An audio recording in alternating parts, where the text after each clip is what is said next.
But when I was about to produce Night Skies, John Sales, I hired Rick Baker, undoubtedly, the best creature, designer, at that time ever.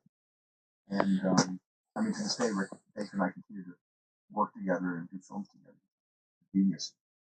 He designed some really incredible aliens, but I kind of didn't want 7 incredible aliens. I wanted one special character. I remember when I went to Rick and I said, I'm changing this whole thing. We're not making this movie anymore. Instead of making another movie about one creature who comes down and befriends one small boy, Rick had done so much hard work on these multiple creatures. But I think Rick was just sort of let down because his whole creature shop was devoted to a larger palette, and I was now restricting him to this one character.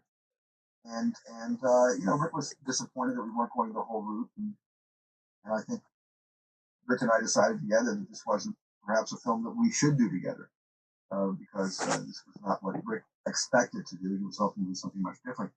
And and and Rick said, you want to make a kids movie? And I said, that's right. I said, actually, I think E.T.'s not going to make a lot of money. I think I'm making a movie is only going to appeal to kids. And I agreed that Night Skies was much more of a broader audience picture, certainly a scarier movie. We'll get more teenagers in. And I said, yeah, I'm probably making a big mistake. I'm going to make an old-fashioned Walt Disney movie about an alien and a kid, and that's going to be all it's going to be.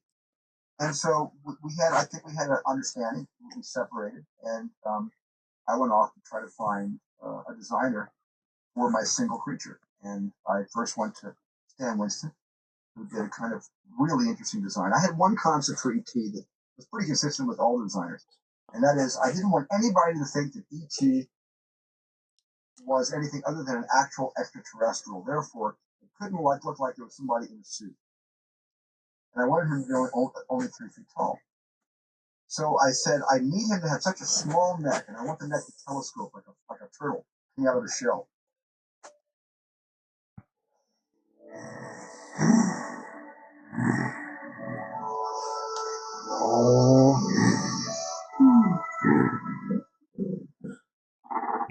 And so Stan Winston did me a very interesting creature, just like that the face was out here, the neck was back here. It was really a curious creature. But I was shopping. I wasn't, I told Stan, I'm shopping. I'd like to do a creature. If I like it, we'll work together. At the same time, I went over to Carlo Rambaldi, who had done my creature in Close Encounters of the Third Kind. He had designed Puck. And Puck had a very tiny neck that defied a human being being inside that suit. That was a concept I think that I met with you back during Close Encounters. And then Carlo did a couple designs for me, and simply, I love Carlo's designs. Ed Varela had been sketching E.T.'s face with me at my beach house on weekends, and we gave Carlo about 4 or 5 or 6 sketches that Ed had done. It first started with myself and Carlo Rambaldi working directly with Steven, doing drawings of E.T. And in the early stages, we didn't really know what E.T. was going to look like because we were just sort of talking about it. Okay.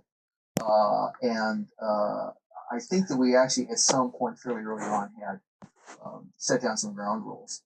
That is that E.T. isn't a monster. I remember saying to Carlo, here's some pictures of Albert Einstein, Ernest Hemingway, and Carl Sandburg. I love their eyes. Can we make E.T.'s eyes as frivolous and also wizened and as sad as those 3 icons? The thing I really remember very specifically working with Steven was actually going into his office and he's having all these books and saying, here, those are neat eyes. That's a neat mouth. Look at this person. And I mean, they were really interesting because they would be some very, very, very old people. And you get these very old, wizened eyes and stuff. And you say, yeah, see that. That's nice. The way we worked with this stuff is Carl and I would go away for a day or two and we would just draw a lot of stuff. We would just basically shotgun. And then we would go back to Steven's office and we would basically pin the stuff up on the wall. And then Steven would look at them and say, well, I like that, or I like a bit of this, or that's an interesting nose, or whatever. Carl did a number of versions of clay, and I stood over Carlo and worked with him. I'm not an artist, so I didn't touch the clay, but I would say too scary, too Disney, too sweet. And finally, this creature did emerge from clay after a couple of weeks that was E.T., that became E.T.